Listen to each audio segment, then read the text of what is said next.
Shalom. First and foremost, I want to give all praises, honor, and glory to Yahweh, Bahasham, Yahweh Shai, Bahasham, Rachak, Kodash.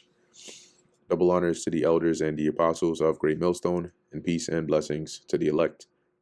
And today we're going to go into the book of James, the 3rd chapter. And here, as it says, dealing with the tongue, right, of being able to control your words, all right, because that actually holds a lot of weight, really, in how you are perceived, right, in the things that you say and the things that you do. And it can bring destruction, but it can also bring good works. So I'm going to pull up here real quick just a little commentary on the 3rd chapter here in the book of James, just this first part. It says here, James warns his readers not to be too ambitious to be teachers in the church, because if they instruct others and then fail themselves, they will receive greater judgment. This places teachers in particular danger because they cannot avoid making some mistakes. A person who can control his tongue can control the whole self. Just as a bit or bridle controls the horse and the rudder controls the ship, so the tongue controls the person. Small as it is, the tongue can do great damage when uncontrolled, just as a tiny flame in dry grass can burn down a whole forest. So let's get into it. This is the book of James, chapter 3, verse 1. And it reads, My brethren, be not many masters, knowing that we shall receive the greater damnation. So sort of like we just read over there, right? Don't be so quick and hasty. Everybody wanted to be a teacher and so on, because you got to also count the cost. You got to understand the responsibility that comes with it, right? Of whom much is given, of the same shall much be required. So there's a greater damnation for you because you're held to a higher standard. For in many things we offend all. If any man offend not in word, the same is a perfect man. And so only one that is perfect will never offend, right? In word, as he's saying, and able also to bridle the whole body. See, and that's like to control. If you can control your words, you can control your whole body. That's because that takes a great level of discipline. Indeed, we all make mistakes, or we all make many mistakes. For if we could control our tongues, we would be perfect, and could also control ourselves in every other way. Now, think about it. Yes, it may not seem like the biggest deal in the world, controlling your tongue, but it takes a lot of control to keep quiet. All right? It actually does. People get triggered easily, and then they become rash with their mouth. They get angry, they start to say certain things. They're sad, they say certain things. They're happy, they blurt out certain things, right? But one that actually has control over his mouth, where somebody can be saying the craziest, egregious, tempting, rage-baiting things to you, but if you're actually able to control what you say, when you say, how you say it, you have a great level of discipline, and you can control the rest of your body. Imagine you being a very knowledgeable on a certain subject, right? And you're, say, maybe in a train, and you hear two people speaking about that subject in the worst possible way. They're speaking incorrectly about it. They're saying, yeah, this is this, but it's really wrong. They're like novices in it. And they're telling this to somebody that knows nothing about it. And the person is like, oh, wow, really? Oh, I didn't know that. Oh. And you're just itching. It's not your conversation, but you're just itching to want to just say, no, wait, no, that's definitely not what that, no. Because you it's like, say it's your job. Now, that's just an example that's one, like, that becomes very difficult, because the more you hear it, the more you just, it's hard for you to just bite your tongue. But if you're able to do that, because it takes a great level of discipline, as James says here, you're going to be able to control the rest of your body. Behold, we put bits, once again, that's a bridle, in the horse's mouth, that they may obey us. So that allows you to control, right? If you look up how it works, it allows you to control the horse, right? Turn it to the right, turn it to the left, and we turn about their whole body. Behold also the ships, which though they be so great and are driven of fierce winds, yet are they turned about with a very small helm, right? That's this the steering wheel that you see in the ship. um, Whithersoever the governor listeth. So when basically he's comparing the tongue, which is such a small member of your body, but look at how much it can do. Just like the ship, this big ass ship controlled by the helm. Let's look up here. Helm of ship. That's this part right here. Okay, this little part right here. You see this huge ship and it's controlled by that. So it says here, even so the tongue is a little member and boasteth great things. Behold how great a matter a little fire kindleth.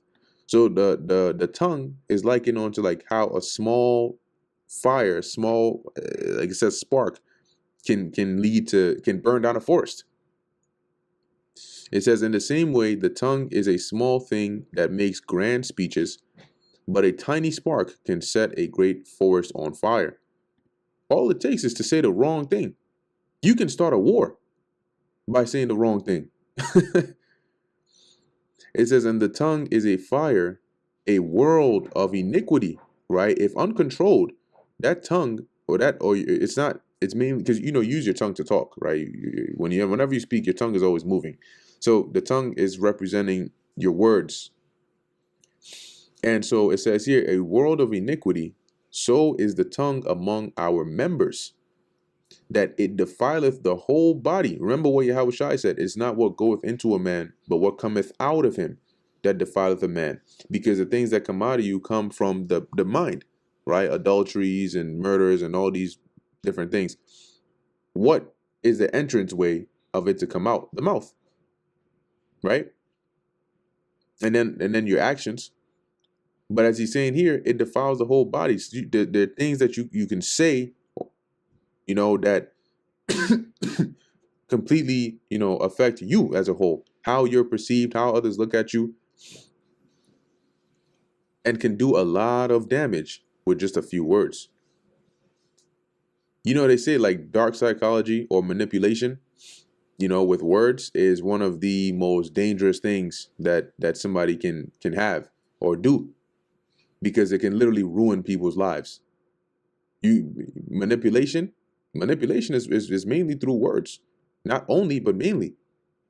You get somebody under such a harsh like grip. Like, look at how people's lives today are ruined with what they hear. Somebody tells a lie on somebody, and now that person is dead, right? Somebody sweet talks somebody, and now they're cheating on their wife of 15 years with 2 kids. So the tongue can do a lot of damage.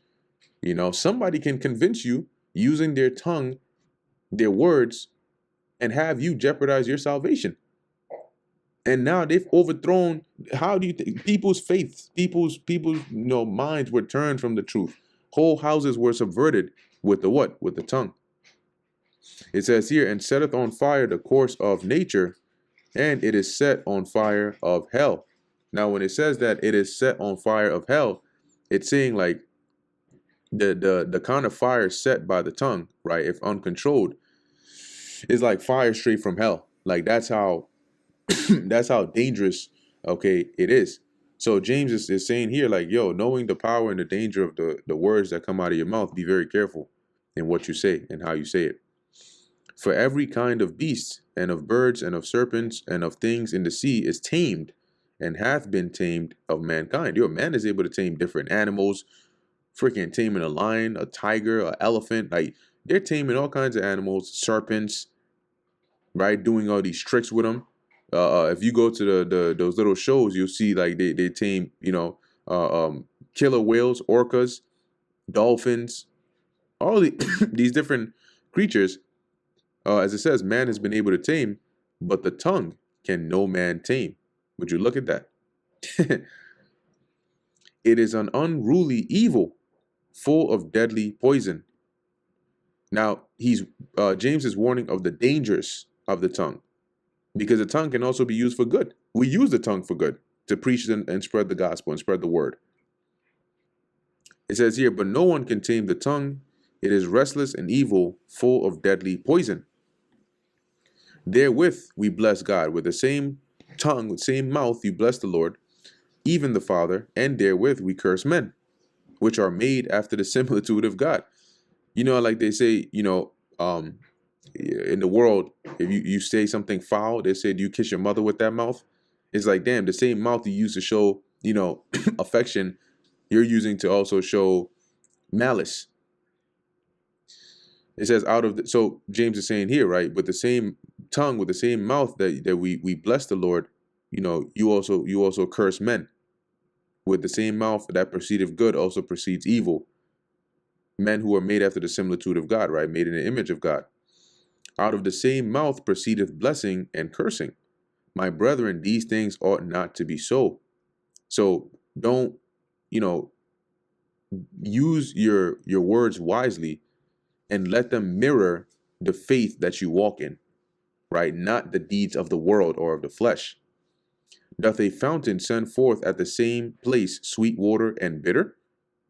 If you go to a fountain, are you going to get both contaminated and clean water at the same time? No.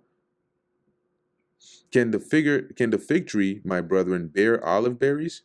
You're not going to go to a fig tree expecting olives. Either a vine figs, you're not going to go to a vineyard expecting figs. So can no fountain both yield salt water and fresh. It's going to be one or the other. Who is a wise man and endued with knowledge among you? Let him show out a good conversation, or out of a good conversation his works with meekness of wisdom. It says here, if you are wise and understand God's ways, prove it by living an honorable life, doing good works with the humility that comes from wisdom. But if ye have bitter envying and strife in your hearts, glory not and lie not against the truth. It says, but if you are bitterly jealous and there is selfish ambition in your heart, don't cover up the truth with boasting and lying. This wisdom descendeth not from above, meaning the wisdom of envying and strife, and then trying to cover and trying to lie against the truth, doesn't come from above, but it's earthly and sensual, it's carnal and devilish, deceiving. This is wisdom of the left hand, wisdom of the world. For where envying and strife is, there is confusion and every evil work. See, that's what it leads to. That's the company that that is kept there, where there's envying and there's strife.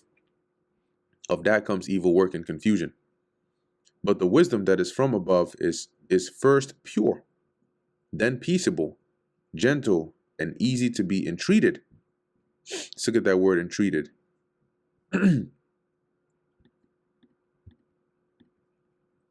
Says here, easily obeying or compliant. These traits show that you have wisdom from above. Okay, being pure, being peaceful, gentle, easy to, basically to be instructed, being merciful, right, full of mercy and good fruits, that's good works, without partiality, you're not a respecter of persons, and without hypocrisy, you're not a hypocrite. When you show forth these works, you're showing forth that you have wisdom from above. And the fruit of righteousness is sown in peace of them that make peace. See, so through peace, the fruit of righteousness is harvested. Okay, but it can only be sown by those that are peaceful, that make peace. And that brings us to the end of the book of James, the 3rd chapter. Lord willing, that was edifying to the elect. In closing, I want to give all praises, honor, and glory to Yahweh, Bahasham, Yahweh Shai, Bahasham, Racha Kodash. And until next time, Shalom.